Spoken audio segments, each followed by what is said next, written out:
Duncan. Rusty, Rheneas, and Skarloey chuffed cheerfully through the Sodor countryside. The engines were going to help Duncan with an important job at the Incline Railway.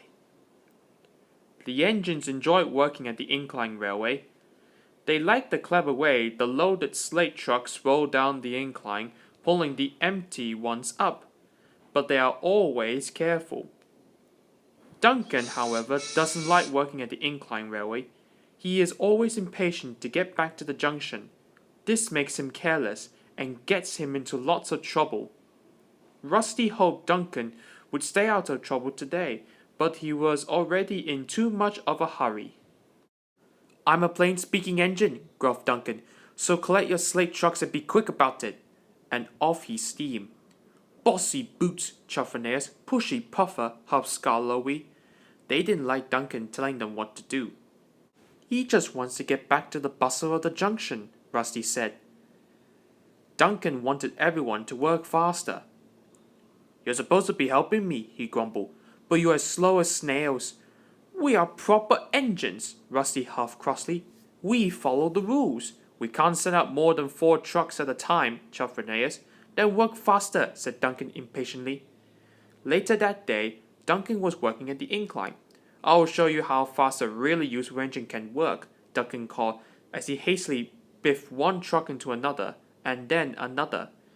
Soon Duncan had his 4 trucks. "Nothing to it," he boasted to Rusty. "Those trucks will pay you back," warned Rusty. "Trucks don't like to be biffed." "I can handle trucks," he cried.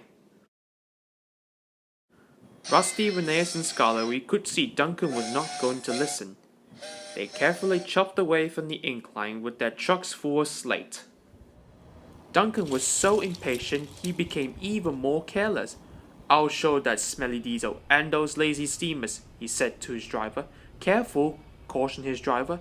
"You're asking for trouble," and he got it. Duncan didn't know his chain was tangled in the coupling of the truck in front of him. Suddenly, he was being pulled up the track by the empty trucks. "Bouncing buffers!" he cried. "It's got me!"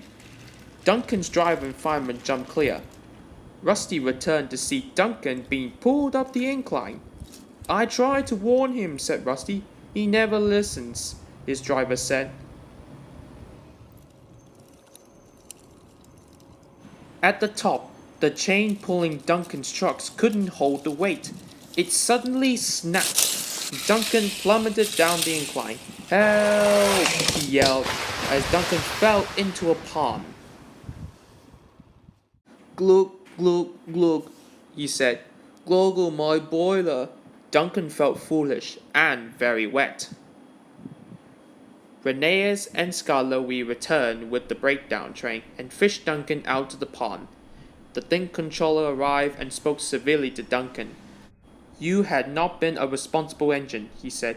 "Your impatience has caused confusion and delay, and you owe these engines an apology." "Sorry," Duncan said to Rusty, Rheneas, and Skarloey. "Once you have been repaired," the thing controller said, "you will work the incline until you learn to be patient and careful." "Yes, sir," said Duncan.